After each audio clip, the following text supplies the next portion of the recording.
татар, и начать нам нужно с понимания, являются ли сибирские татары синонимом татары Сибири, являются ли эти понятия вообще взаимозаменяемыми. Под татарами Сибири, конечно, мы понимаем вообще всех татар, которые проживают на территории сибирского региона. И это, конечно, и казанские татары, переселенцы, и башкирские татары, и какие-то уральские татары, и сюда же могут попасть даже и бухарцы, которые долгое время здесь живут и уже считают себя тоже частью сибирских татар, населения Сибири. Кроме того, мишарские татары, крещенные татары, все сюда попадают. Ну и, конечно же, коренные сибирские татары, они все являются татарами Сибири. Но сибирскими татарами мы считаем, конечно же, только коренное население Западной Сибири. Это три основные группы: таболо-иртышские татары, барабинские и томские татары. Соответственно, они также делятся на разные подгруппы. То есть, если мы говорим про томских татар, то это три группы: эуштинцы, чаты и калмаки. Ну, эуштинцы и чаты, если еще остались люди, которые говорят на этих языках, то калмаки, к сожалению, уже носителей не осталось. И буквально мы успели записать речь от последних носительниц, которые владели этим языком. Сейчас этот язык, можно сказать, уже вымерший, потому что все, как бы потомки калмаков есть, но они языком своим родным не владеют. Поэтому можно сказать, что язык, к сожалению, уже вымер. Барабинские татары, ну, это самая такая компактная и монолитная группа сибирских татар. Они проживают, естественно, в барабинской низменности, да. Ну и следующая и самая такая большая группа сибирских татар — это таболо-иртышские татары. И они подразделяются обычно на 5 групп: тюменские, тобольские, заболотные, тиврисские и тарские татары. Ну вот недавно было проведено исследование генетическое состава таболо-иртышских татар. Они вот справа представлены на схеме, то есть у них несколько другое деление было на 5 основных вот этих групп и ветвей. И каждая из этих групп была поделена еще на более мелкие подгруппы, их 15 штук получилось. Ну и результаты исследования достаточно интересные оказались. Но поскольку таболо-иртышские татары, они сложные по своему составу, по языку, по культуре, то про них сегодня я особо подробно рассказывать не буду. А все-таки я скажу, наверное, про наших татар, которые проживают главным образом в Новосибирской области. Это барабинские татары и чаты. Что нам еще нужно обсудить перед началом дискуссии? Во-первых, что такое, что это за понятие, что это за термин татары? Вот здесь представлена выдержка из предисловия к словарю народно-татарского языка по выговору крещенных татар Казанской губернии, который вышел в 1876 году, составитель Остроумов Николай Петрович. И вот он что пишет, кто же такие татары. То есть в средние века название татары не было специальным родовым названием отдельной народной группы, в каком значении это название употребляется в наше время. В средние века имя татары было собирательным именем, усвоившимися многими различными по языку и происхождению племенами, в том же смысле, в каком европейские народы употребляли выражения скифы, сарматы, варяги и прочее, прочее. Ну и современные вообще-то исследователи, они тоже отмечают, что понятие татары является вообще-то не столько этнонимом, да, то есть названием какой-то группы этнической, а все-таки это политоним. То есть когда в XIII веке Поволжье было завоевано монголами и образовалась Золотая Орда, вот этот этноним татары, он стал политонимом для вот полиэтнического народа, который образовался в Поволжском государстве. И, соответственно, при Петре Первом, ну, то есть это одна из версий, как возник этот термин.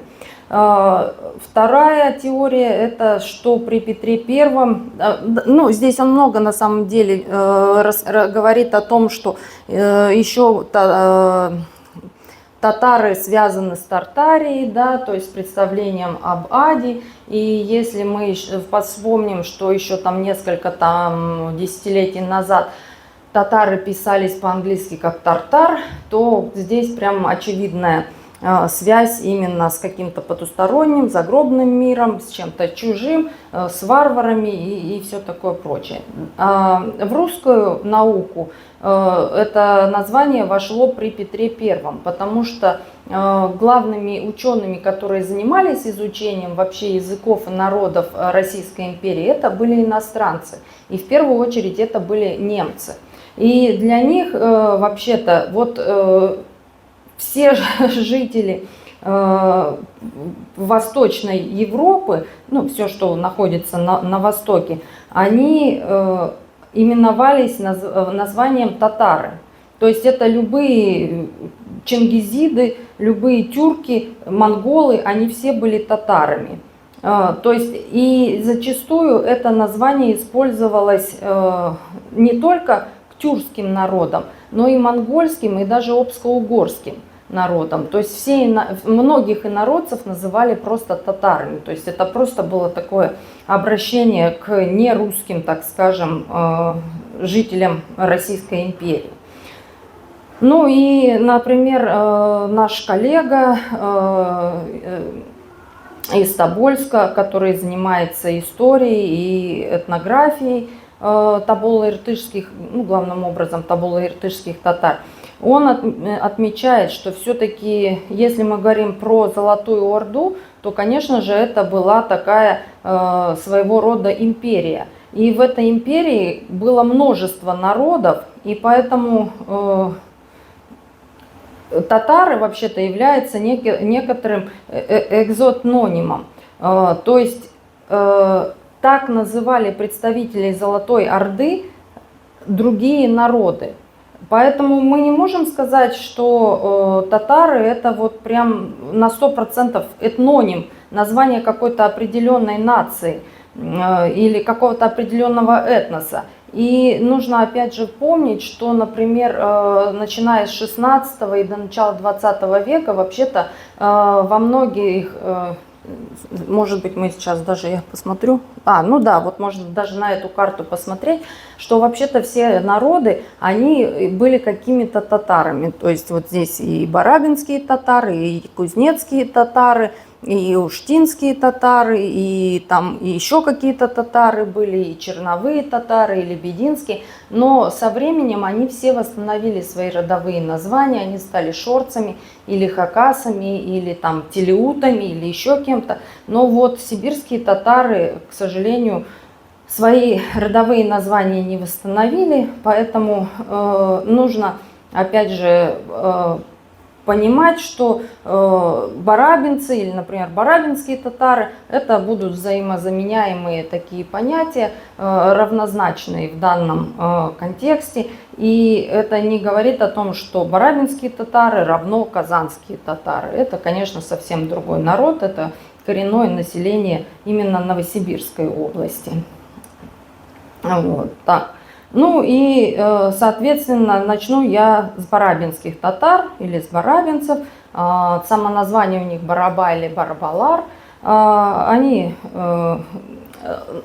вообще следует, наверное, еще сказать о том, что все-таки наши коренные народы, они очень плохо изучены. Их история и этногенез, они очень плохо изучены. То есть имеются какие-то отдельные сведения по их образованию, по их культуре, имеются какие-то археологические находки, еще что-то. Но вот такого цельного представления о формировании этих этносов, как-то его до сих пор не сформировалось. Поэтому даже если мы говорим про название, то здесь существует несколько гипотез вообще, откуда взялось вот это название Бараба. То есть, например, ну, главным образом это какие-то легенды, записанные учеными и путешественниками в разные периоды времени. Ну вот, например, Филимонов в 1890 году записал легенду о том, что в южной стране жил старец Барам, потом ему приснился сон, в котором ему сказали, что нужно идти в полуночную страну, то есть на север. У него было 5 сыновей, и, соответственно, они всей семьей, всем народом своим двинулись на север, поселились между Иртышом и Обью, между Васюганскими болотами и озером Абышканом. Ну и, соответственно, после смерти Барама его сыновья решили назвать эту всю страну Барамой или Барабой, ну и разделили ее между собой. Кроме того, есть еще, конечно же, распространенная очень такая легенда, распространенное такое предание о том, что когда Кучум-хан был разгромлен Ермаком и бежал, его приютил барабинский бей, и тогда Кучум собрал всех жителей и предложил им идти в Бухару, чтобы они стали подчиненными Бухары. И он, соответственно, говорит, что пойдемте, пойдемте. Ну и местные не хотели вообще-то со своего привычного места жительства срываться и куда-то идти. И они ему сказали, что Баратар, Бараман, типа ты иди, а мы придем.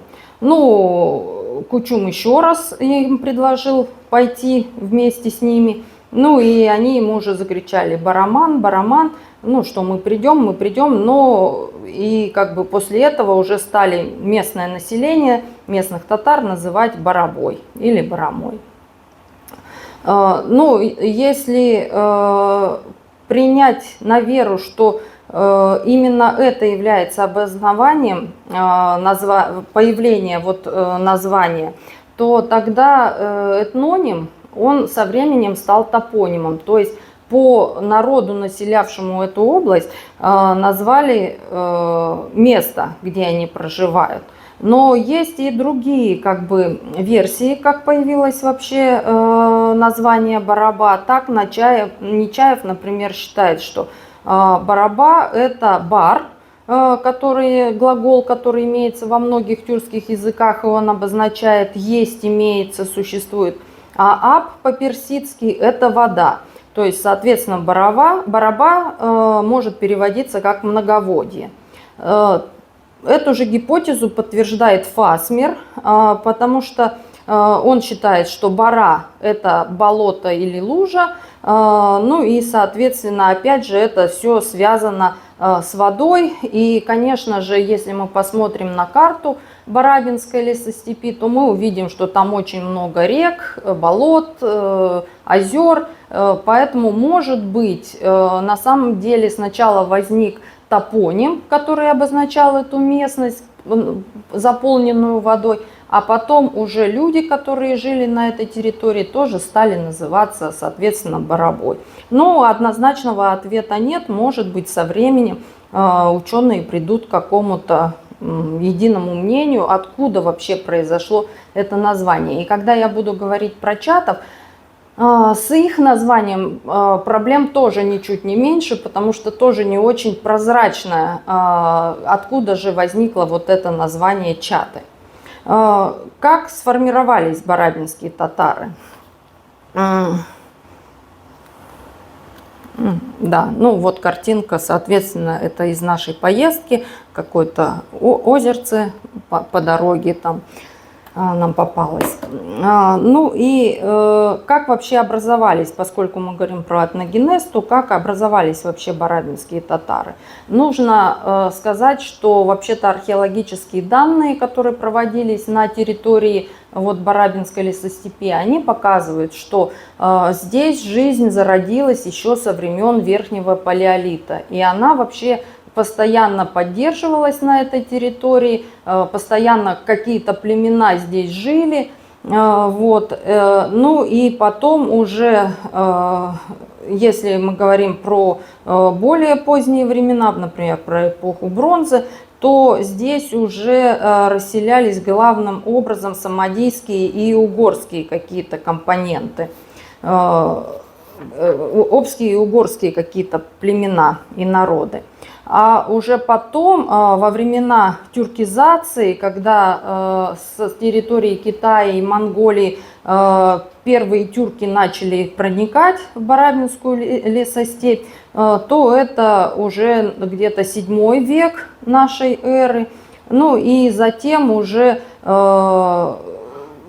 основные группы вообще сибирских татар, они сформировались где-то к 14-17 только веку. То есть их полное формирование оформилось вот именно в эти даты. Ну и мы можем сказать, да, то есть тут можем посмотреть, что барабинцы жили в окружении большого количества народов, ну и, соответственно, основными 2 компонентами, которые лежат в основе формирования барабинских татар, это субстратное население Западной Сибири, это, как я уже сказала, какая-то уральская этнолингвистическая общность, обско-угорские какие-то племена, скорее всего, были в основе. А затем уже во время миграции групп с Саяна-Алтая, которые были преимущественно тюркскими, но опять же нужно помнить, что все-таки вот эти все племена, они были, и народы, они были неоднородные. И Золотая Орда, она тоже была неоднородной. Там были и южно-самодийские, и енисейскоязычные, и монгольские народы. То есть это была некоторая конгломерация разных вообще народов, которые двигались и практически поглощали все на своем пути, ассимилировали. Вот на коренное население, которое здесь жило, наложились вот эти тюркские компоненты, и таким образом сформировались вот основные группы сибирских татар. Ну и опять же ученые считают, что в то время, когда от Тывы и до Тюмени уже были образованы какие-то государственные образования, то Новосибирская область, она оставалась такой территорией буферной зоны. И она, по сути, была как бы на отшибе. И, наверное, все-таки барабинцы жили достаточно спокойно и обособленно на этой территории. Потому что, понятно, что было там Джунгарское, Ишимское, Тюменское ханство, потом образовалось еще Сибирское ханство во главе с Кучумом. И только вот когда хан Кучум пришел к власти в 1563 году, то Барабу фактически просто завоевали. Ну и территория, она простирается, распространение и проживание барабинцев, она простирается от Васюганских болот, соответственно, до Кулундинской степи, в районе озера Убинское. Ну и вот на этой карте, наверное, не очень видно, потом будет там еще одна карта, наверное, где Чаты. Там сохранились названия городков барабинских, например, Тонтура, Тунус и другие. То есть, в принципе, они жили так достаточно комфортно. Ну и в настоящее время барабинцы проживают в Барабинском, Венгеровском, Усть-Старском, Чановском, Куйбышевском, Каргатском, Убинском, Кыштовском, Северном районах Новосибирской области.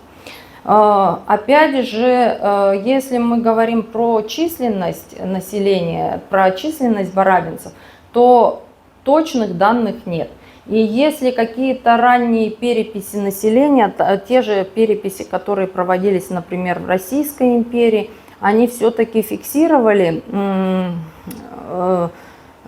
барабинцев как отдельную группу, то последние переписи там 2010-2020 года, конечно, уже они не дают такой полной картины и не дают такого полного представления, сколько же вообще барабинских татар сейчас проживает на территории Новосибирской области. Потому что многие могут себя назвать, например, сибирским татарином или просто татарином, или, ну, мало кто себя назовет бараба. Поэтому сколько их сказать сложно, но по приблизительным оценкам около 8 тысяч человек являются барабинцами. Интересной особенностью, ну вообще мы потом разговаривали еще и с чатами, у них тоже есть такое же явление, у барабинцев они жили тугумами. Тугум в переводе это то же самое, что в алтайском сюёк, это род, группа родственников, которые живут вместе. И для них вот проживание именно тугумом, оно было очень значимым, потому что, ну, во-первых, это были браки внутри тугума, хотя можно было жениться и выходить замуж и не за представителей своего тугума. Кроме того, если это родственная такая ячейка, то они помогали друг другу. И особенно если это были какие-то важные события, ну, например, после пожара восстановить постройки, или возделывать там поля, или, например, там убирать какой-то урожай, или ходить на охоту, или еще что-то, то понятно, что тугумам это делать гораздо проще, чем, например, одной какой-то маленькой семьей. И вообще-то было еще и разделение такое социальное, то есть были более знатные тугумы, ну и были менее, соответственно, знатные тугум. И на кладбище тоже хоронили. Если твой тугум более знатный, то твое вот это родовое место на кладбище, оно находится ближе к твоей деревне, к твоему населенному пункту. Ну а если, соответственно, ты менее знатный, то, конечно, ты находишься, твое вот это родовое место, оно находится дальше от деревни.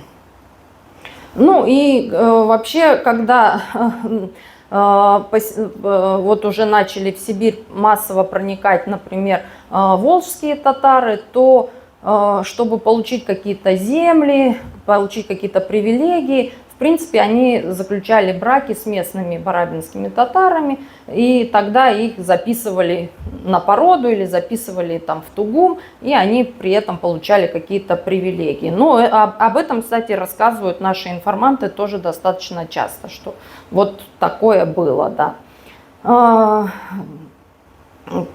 По вере, соответственно, все сибирские татары мусульмане, но до вообще-то недавнего времени, ну, мусульманство все приняли по-разному, барабинцы приняли его достаточно поздно, поэтому у них сохранились еще воспоминания, какие-то предания, и даже сейчас в каких-то экспедициях мы можем, ну, если очень уж там поспрашивать, они могут там рассказать какие-то предания.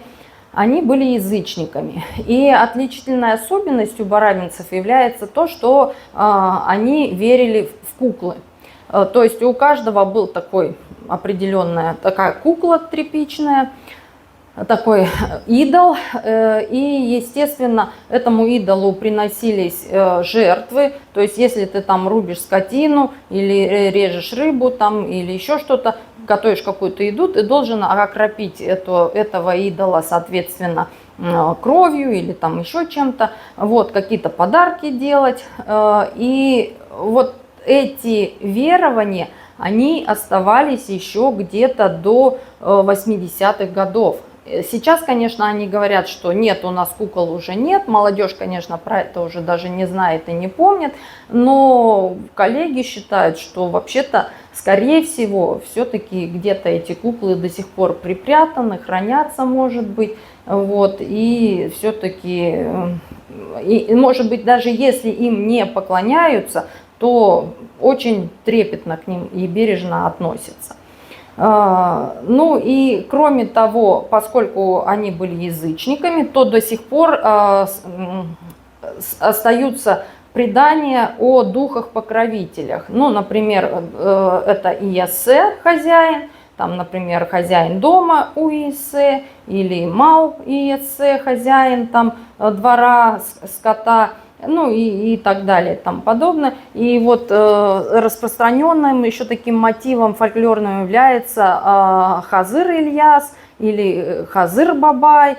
Это хозяин пути, и есть такое предание, что раз в жизни этот Хазыр Бабай встречается вам на жизненном пути, и от того, как вы его встретите, он может предстать в любом обличии, хоть животного, хоть птицы, хоть странника, хоть путника, хоть кого, вы должны его встретить, оказать ему различные почести, и тогда будет вам счастье. Поэтому, может быть, объясняется вот такое гостеприимство, что поможем всех, обогреем всех, накормим, спать уложим и вообще. Но вот эта традиция до сих пор остается. То есть наши сибирские татары, конечно, очень гостеприимные и никогда не откажут в помощи, в ночлеге, там, в еде в какой-то и в помощи. То есть это до сих пор сохраняется. По творчеству, к сожалению, поскольку в определенный период времени, там где-то 50-е, 60-е годы, обучение в школах велось на татарском литературном языке, а татарский литературный язык это совсем другой язык, не то же самое, что барабинско-татарский язык, то, ну и вообще в основном вот вся культура сейчас это казанская культура, то чисто барабинской культуры я бы сказала, что ее уже не осталось. Единственное, что меня очень радует в последнее время, это то, что стали появляться этноактивисты среди барабинцев, которые пытаются возрождать какую-то культуру, пытаются что-то делать по сохранению языка и культуры своей. Так что, может быть, будет какая-то положительная динамика со временем, и что-то хорошее из этого выйдет. Да. Ну, и здесь несколько фотографий барабинцев. Это традиционная одежда, это хранится в школьном музее аула Тармакуль. Это вот традиционная одежда барабинских женщин была, то есть под низ надевалось платье, сверху обязательно жилетка. Но вообще чатские женщины или там татарские женщины, табуло-иртышские, они ходят в колфак. Это такой головной убор. Барабинцы, вот кого я помню, бабусек, они все ходили в тюбетейках.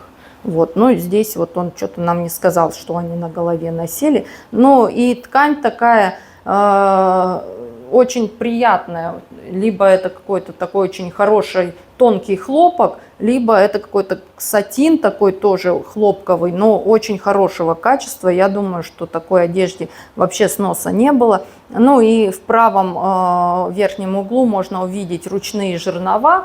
То есть, ну, у всех практически тюркских народов Сибири есть такие жернова. То есть, если это алтайцы, тувинцы или еще кто-то, они делают толкан, то есть перемалывают зерна ячменя. Ну вот у барабинцев я что-то спрашивала, они говорят, что да, вроде бы у них был толкан, но больше они помнят про каурмач. Каурмач – это жареная пшеница, то есть, ну, ее могли просто как семечки есть или заваривать как кашу, например, брать куда-то с собой в поездки и питаться вот этой едой. Да, ну вот тут тоже фотографии, это уже современные фотографии. Моя очень хорошая информантка, с которой мы очень много работаем, со своими братьями.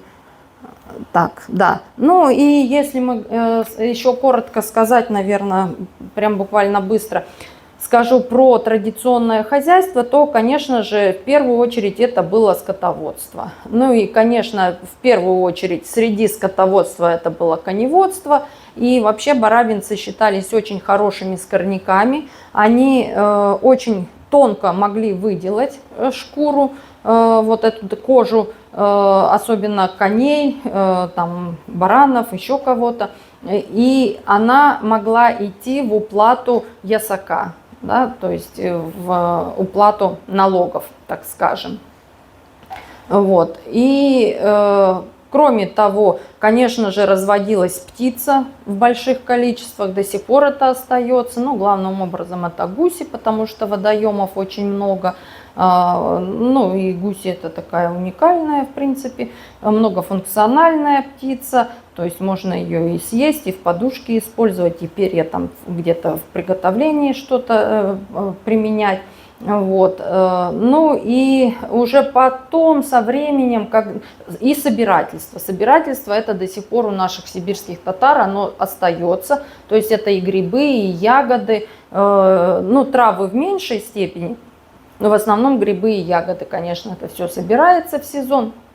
Ну что-то идет сейчас на продажу, что-то консервируется. Но до сих пор это такая важная статья дохода вот современных наших коренных народов. Ну и потом уже, когда сюда пришли русские, а потом, когда уже массово стали переселяться там поволжские народы, то начало развиваться земледелие, потому что количество вот этих охотничьих угодий стало сокращаться, там паловое земледелие было, увеличивалось количество земли и уже постепенно стало развиваться и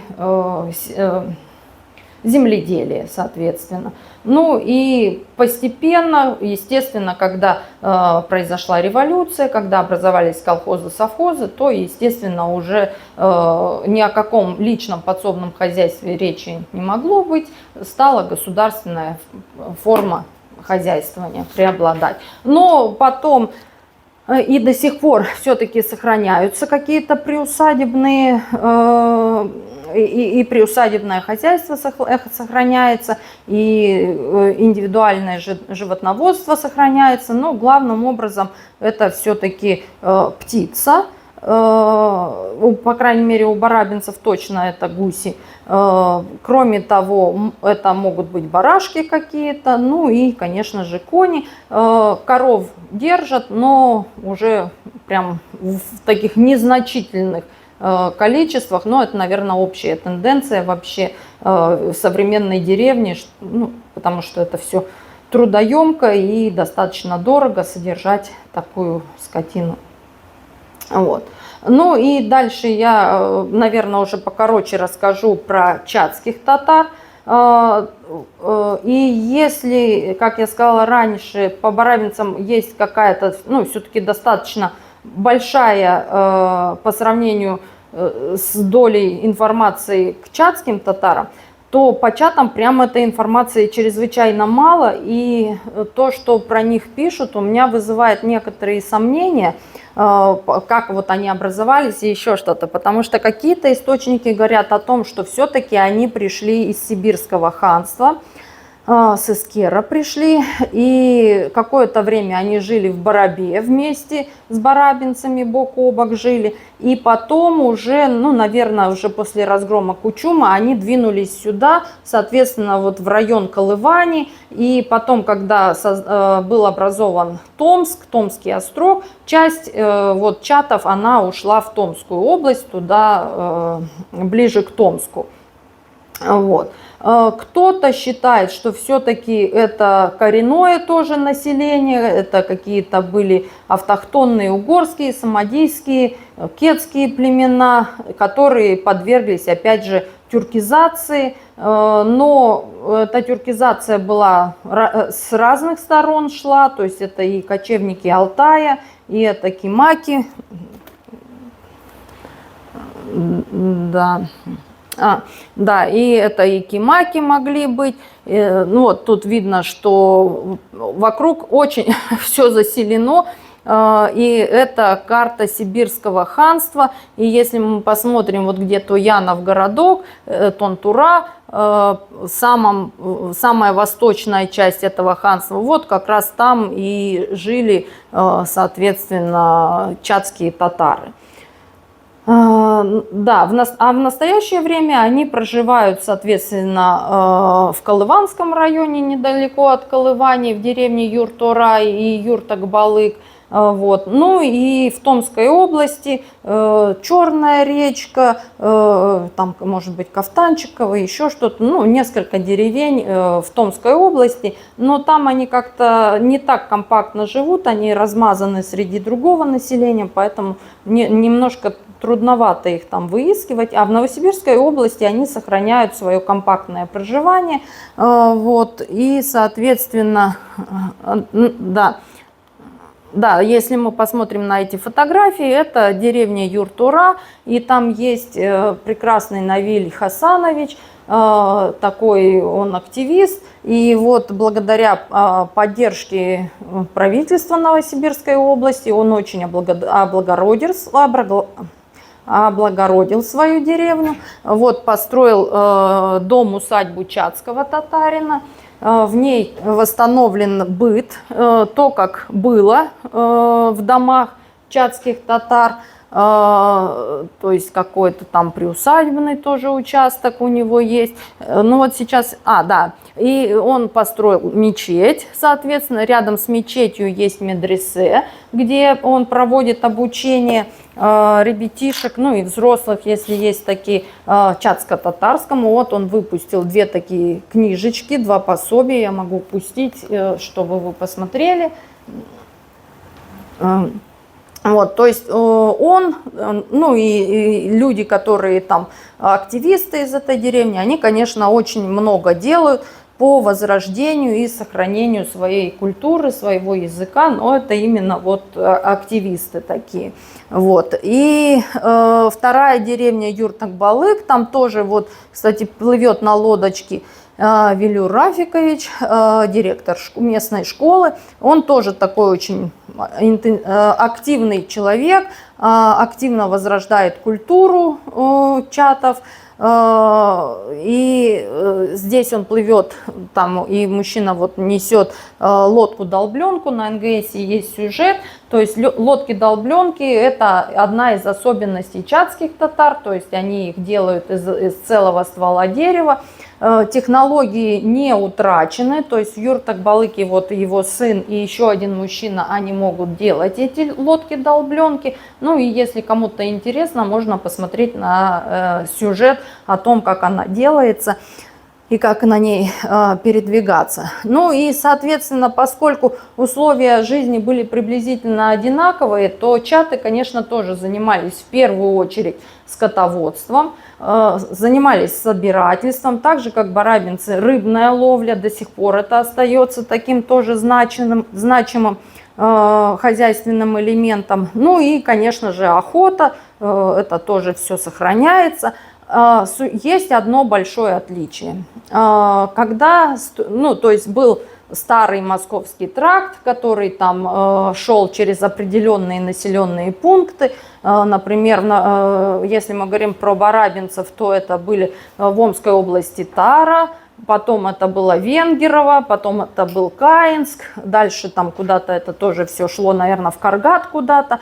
Вот, то когда построили железную дорогу, то, конечно же, она прошла несколько другим маршрутом, и, к сожалению, вот эти места там какой-то торговли, ямщичества, еще чего-то, они, к сожалению, пришли в упадок. И вот как раз чатские татары, они очень активно занимались извозом. Поскольку возле Колывани проходил вот этот московский тракт, то вот чатов очень часто привлекали для перевозки грузов куда-то, вот по Сибири, например. Ну и что еще сказать? Ну, может быть, следует сказать еще про то, что все-таки наши языки, они бесписьменные, и это, конечно, очень негативно сказывается на их сохранности, на их витальности. Потому что сфера деятельности очень ограничена. Главным образом это общение внутри семьи, и это общение, например, только со своими односельчанами. А поскольку сейчас идут вот эти все общие процессы глобализации, миграции, когда особенно молодежь уезжает из мест компактного проживания, то нарушается вот эта преемственность поколений.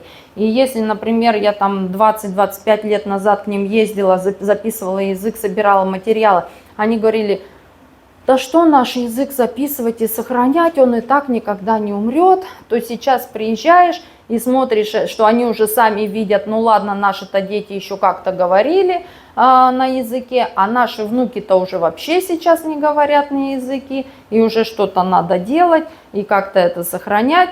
Вот. Но единственное, я говорю, радует, что сейчас появляются какие-то вот активисты, которые пытаются сохранить свой язык, возродить. И в Юрторе, например, есть мужчина, который сам сочиняет какие-то сказки, пытается их записывать, но здесь мы сталкиваемся с проблемой. Эта проблема тоже характерна вообще для всех и бесписьменных языков, как нам записывать нашу речь. И в одном случае мы пишем так, в другом мы пишем по-другому. Это ведет все к графической вариативности. Другой человек уже тебя прочитать не может. Еще такой интересный момент, что все-таки, ну, нам, наверное, это трудно понять, потому что нас с садика, со школы все-таки учат читать и писать на русском языке или на каком-то другом литературном языке, который, например, в республиках где-то у нас преподается, то для людей, которые привыкли только к устному звучанию речи,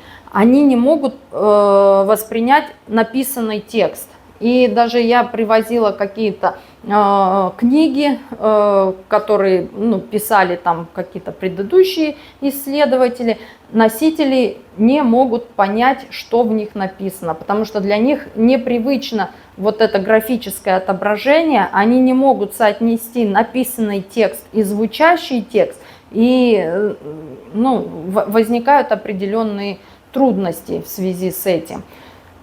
Поэтому, может быть, одной из задач также наших вот исследований является разработка, может быть, каких-то алфавитов, разработка орфографических норм написания. Но опять же здесь инициатива должна, на мой взгляд, идти от самих носителей, от самих представителей. И если вот у чатов есть активисты, которые этим занимаются и что-то пытаются сделать, и что-то разработать, и хотя бы в каком-то виде сохранить свой язык и передать его следующим поколениям, то у барабинцев с этим немножко похуже. Но я надеюсь, что все-таки мы придем к тому, что хотя бы какой-то, может быть, алфавит будет разработан, и хотя бы появятся какие-то, пусть это будут даже рукописные тексты, пусть они будут в разнобой написаны, но хотя бы что-то сохранится и будет передано следующим поколениям, или если даже не передано, то просто сохранено, и при желании от носителей, там, от следующих поколений, можно будет хотя бы возродить в какой-то степени язык, если он будет утрачен в каком-то обозримом будущем времени. Наверное, вопросы можно. А вот вы изучали разных, барабинцев, чатов, языки, они разные? Какие-то вообще среди тюркских языков есть определенный пласт лексики общетюркской. Практически для всех он будет одинаковый. Могут быть какие-то произносительные варианты, может быть какое-то грамматическое оформление разное, но вот этот пласт лексики, он будет более или менее похож у всех. Но есть какие-то отдельные слова или отдельные какие-то грамматические явления, которые характерны именно для, например, чатского или только для барабинского. Но вообще я бы сказала, что несмотря на какое-то сходство, все-таки это разные языки. Достаточно много различий и в произношении, и в грамматике, и в лексике. Это присутствует. Мгм. Скажите, а вот попадались вам какие-то такие идеи, когда вы исследовали эти народы, эти языки, которые, какие-то идеи, которые вас вот прям удивили, что вы такого не встречали, когда росли допустим, в садиках там, Новосибирска там, или еще городов? Что-то, что их отличает и что для вас было удивительным? Вот, что-то такое?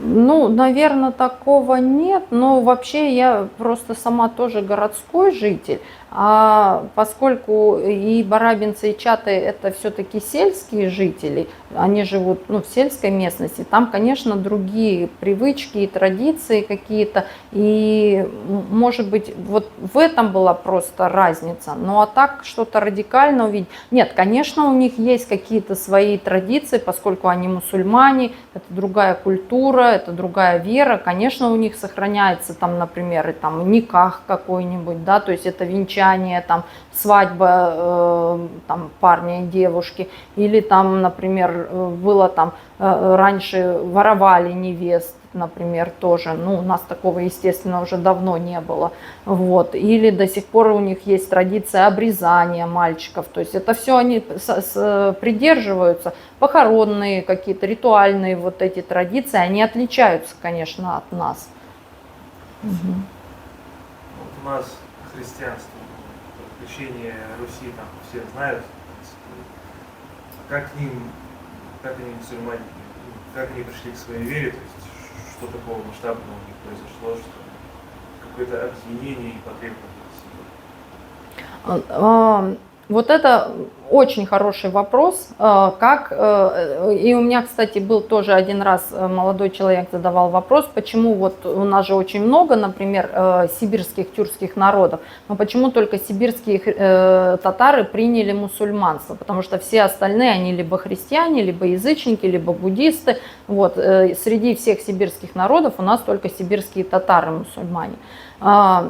Процесс был нелегкий, я думаю, и достаточно долгий, но тоболо-иртышские татары, они приняли мусульманство гораздо раньше, потому что по преданиям было 12 шейхов, арабских шейхов, которые пришли вот сюда в Сибирь, скорее всего на территорию изначально Тюменского ханства, потом уже когда образовалось Сибирское ханство, они, соответственно, в Сибирское ханство пришли. Вот, были какие-то религиозные войны, потому что до сих пор на территории вот, тоболо-иртышских татар остались астана. Это захоронение вот этих святых шейхов, которые несли сюда мусульманство.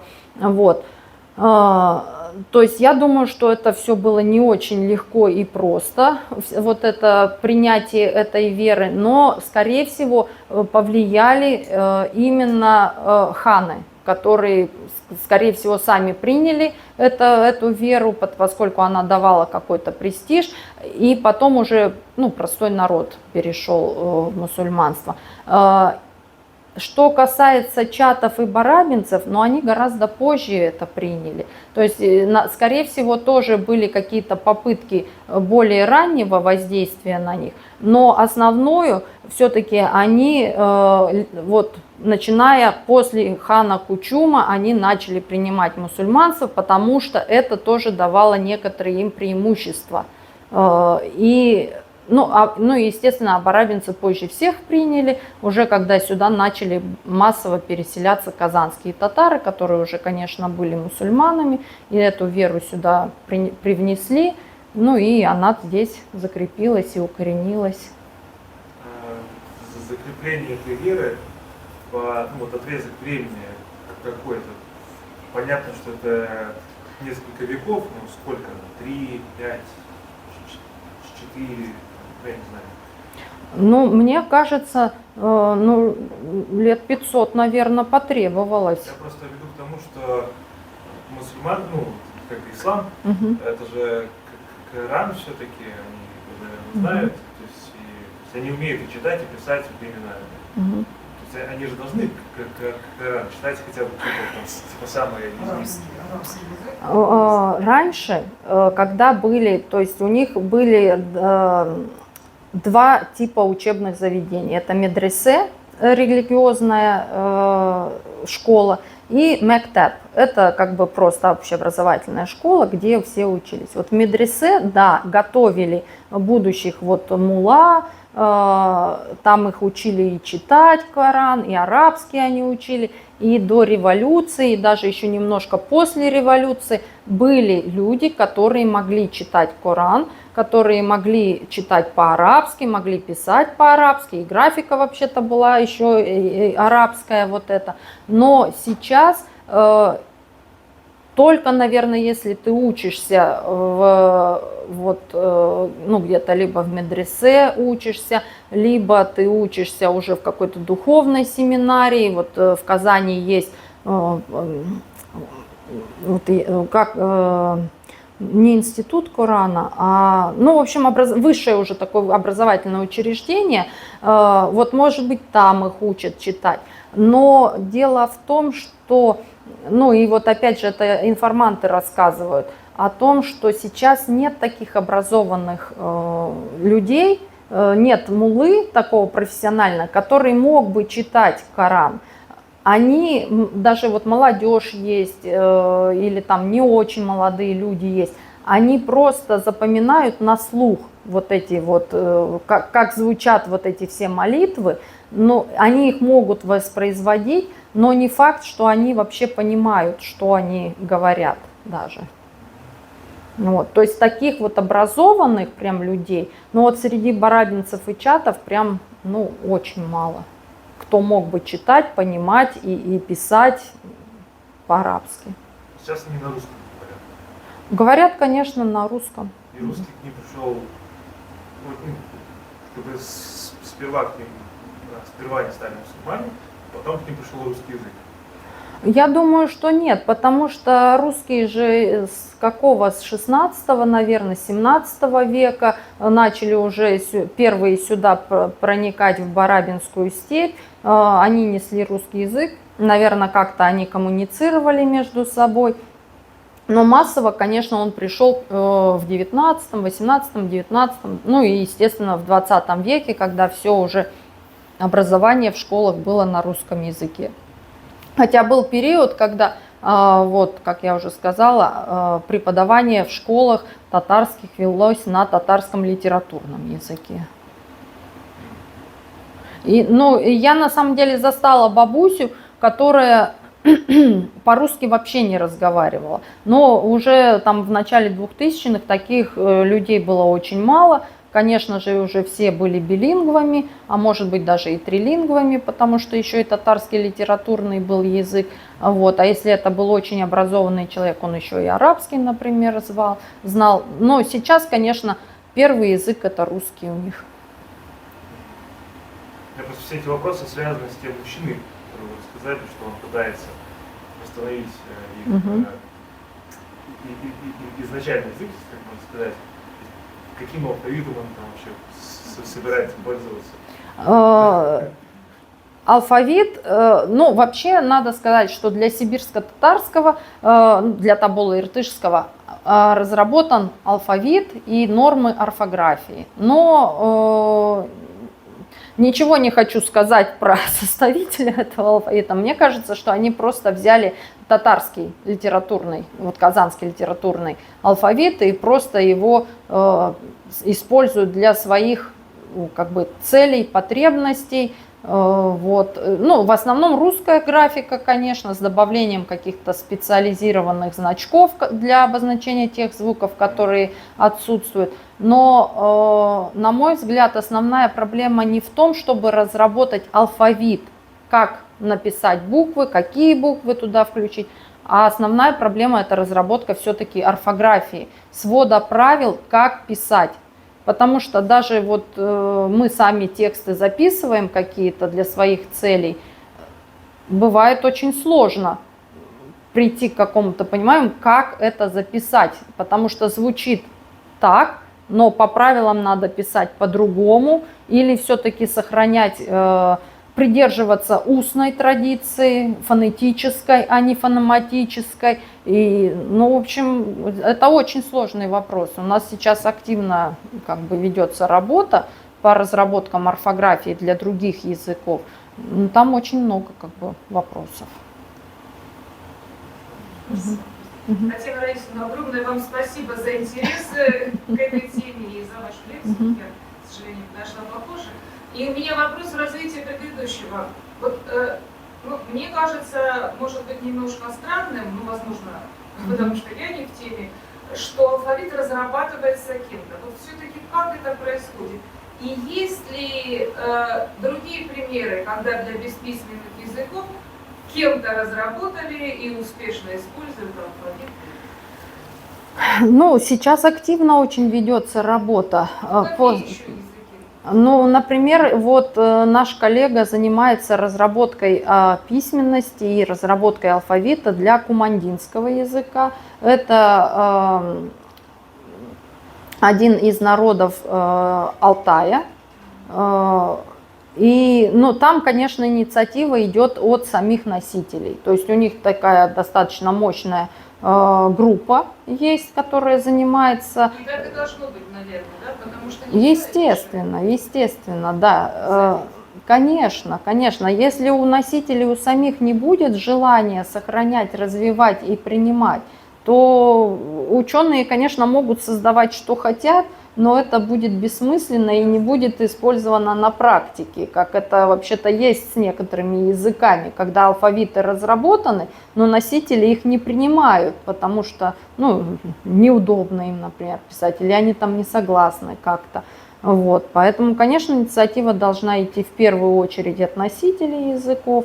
Вот. Но вот эта работа сейчас очень активно ведется. Для хантыйского языка разрабатывается не просто орфография, но и правила орфографические, то есть сборники орфографические, как писать в тех или иных случаях слова. Можно еще тогда вопрос как специалиста. Перевод с кириллицы на латиницу, как вы вот к этому относитесь? Вот у нас, наверное, перевели же узбекский, по-моему, язык, да? Казахский, наверное. Казахский вроде бы еще нет. Ну, по крайней мере, у них точно был проект вот этой письменности. Я думаю, что все-таки для народов, которые проживают на территории России, кириллица более удобна и она более практична, потому что все-таки в основном у нас сейчас все представители малочисленных народов, они все русскоговорящие, и они все учатся в русских школах, и учатся на русском языке, и учатся на кириллице. Вот. А если потом им еще усваивать дополнительно латиницу, по-моему, был где-то такой эксперимент, что писали еще, вот, по-моему, национальная вот эта письменность была на кириллице, но было сложновато детям. Поэтому для вот российских народов я не вижу смысла переводить на кириллицу их алфавит. Ой, переводить на латиницу их алфавит. Конечно, это, мне кажется, и для других как-то нелогично. Когда разработали, это же тоже наверняка было сделано. Ну, это была целая кампания, конечно, это где-то, наверное, в 20-е, 30-е годы проводилась целенаправленная кампания правительством, соответственно, Советского Союза, разработка письменности, стандартизация, нормализация, работали комиссии целые, которые это разрабатывали, это все было достаточно хорошо и на высоком научном уровне сделано. Вот. Ну и кроме того, нужно здесь учесть, что если они хотят, например, заниматься книгопечатанием, то, конечно, у нас все-таки больше возможностей, наверное, для кириллического книгопечатания, чем для латиницы. Ну, хотя сейчас компьютеры везде, может быть, это и не будет такой уж большой проблемой. Вот как пример, может быть, все знают, когда в Чехии я была, там рассказывали, что Чехов практически утрачен был язык чешский. И его лет 300 не было у них, когда они были под Австро-Венгерской империей. И потом его просто придумывали. Вот, сидели и придумали. Вот, например, там кармашек на пиджаке, типа оплатка, для платочка. Ну, примерно То есть слова некоторые такие искусственно сочиненные, которых не было в этом языке. Ну да. У меня вопрос. Вот вы сказали о том, что это государство занималось сменой алфавита, но по факту совершенно другая ситуация была. До 1939 года, как известно, они пользовались арабицей. И арабица была общепринята. В последующем все происходило исключительно насильственно. И известно, кто это делал. Известно также, что их национальная интеллигенция была уничтожена. Их репрессировали только за то, что они настаивали на том, чтобы сохранить арабицу, несмотря на то, что они могли получать параллельно образование и на кириллице. Для них это не было какой-то трудностью. Этот процесс происходил насильственно. Это очень важный момент.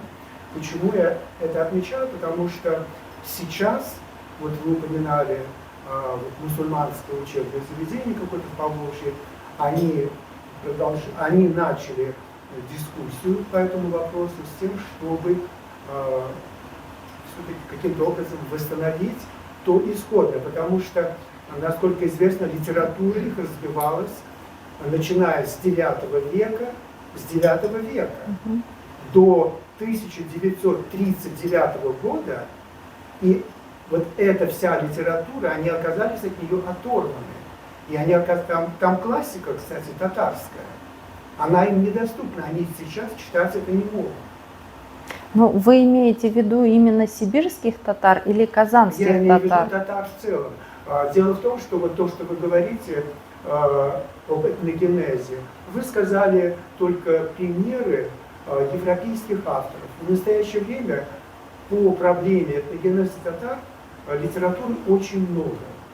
В том числе татароязычной. Я сам являюсь носителем татарского языка, это мой родной язык. Литературы очень много, и она доступна. Я как понимаю, вы к ней просто не обращались. И этот вопрос очень активно обсуждается, и достаточно долго, и включены туда авторы не только европейские, но и китайские, и арабские, и прочее. На самом деле литературы, в том числе по этногенезу татар, чрезвычайно много. Это один момент. Еще один. Вот вы сказали якобы о том, что вот было переселение с территории Монголии и прочее. Да? К вашему сведению, вы говорите о фактах средних веков, о средневековой истории. Если мы посмотрим карты средних веков, на территории Центральной Азии не было субъекта под названием Монголия. Точно так же, как не было таких субъектов, как Узбекистан, Таджикистан, Казахстан и так далее. То есть, по факту, вы переносите понятие истории 20 века, потому что Монголия была учреждена в советское время по инициативе СССР, вы по факту занимаетесь переносом понятий современной истории в историю средних веков. Это называется перенос такой, ну, скажем, творческий, но если рассматривать строго с точки зрения научной, это относится уже к категории фальсификации. Ну, конечно, если бы я начала говорить теми названия, которые существовали во время вот этих всех процессов, то, наверное, современному слушателю было бы не очень понятно. Поэтому мы приближаем это к современным реальностям. И, конечно, сейчас, если мы смотрим на карту современную, да, даже того же деления на области, на государства, там, на республики, на какие-то, конечно, это очень сильно сбивает и мешает понять вообще, как раньше люди перемещались и куда они передвигались. Потому что если мы говорим, что, например, барабинцы, они жили там, ну, в районе Чинов, например, да, и они двигались в Кулундинскую степь, то сейчас кажется, что как они вообще могли туда двигаться, да, ну, там, дороги, вот эти вот границы и все. Это очень сильно затрудняет восприятие того, что было раньше. Но, с другой стороны, это дает нам какое-то представление вот современному человеку о том, куда они вообще двигались, как они перемещались. Поэтому, конечно, Монголия и Китай, но это условные названия. Естественно, территория современной Монголии и территория современного Китая, допустим, вот они оттуда шли там, на запад, например. Я к тому, что мы не можем отрицать такие источники, как того же Марко Поло или Мандавиль, когда ясно, что эта территория называлась вообще-то Татария. Это средневековое название, Татария. Да. Оно общепринятое было в европейской историографии. А если мы нарушаем принципы системного подхода к историческим периодам, ну, извините, это будет называться псевдонаукой. Но у нас один и тот же народ разные соседи называли по-разному. И поэтому, если мы будем говорить, что это вот, этот народ называли вот так и вот так, то мы вообще не поймем, о ком идет речь. Но мы же не говорим о том, что говорят соседи, мы говорим о том, как себя люди сами идентифицируют. Мы сейчас именно о сибирских татарах говорим, поэтому мы сейчас не говорим о в целом. Нет, но начало было общее.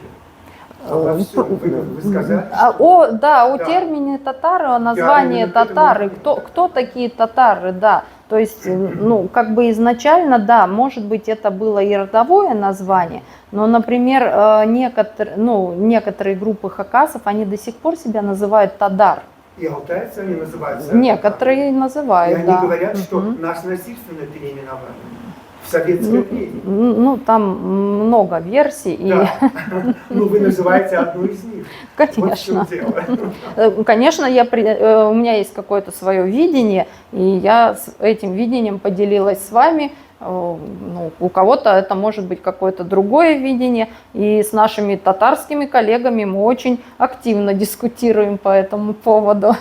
Так и должно быть. Спасибо, Татьяна Раисовна. Давайте поблагодарим. Спасибо, что вы пришли. Да, спасибо вам, что вы пришли. У нас Дни Татарстана приближаются. Мы сегодня, можно сказать, уже их открыли, так сказать, в научной среде. Да, и будем рады видеть вас 16, 18, 18. Думаю, что у нас будет выставка достижений культуры и науки Республики Татарстан. Будут выставки троих художников, арабская каллиграфия, каллиграф приезжает. И будет дни татарской кухни, будет концерт великолепный на сцене большого зала. Так что, ну, думаю, эта неделя заполнится. Да. Спасибо. Спасибо.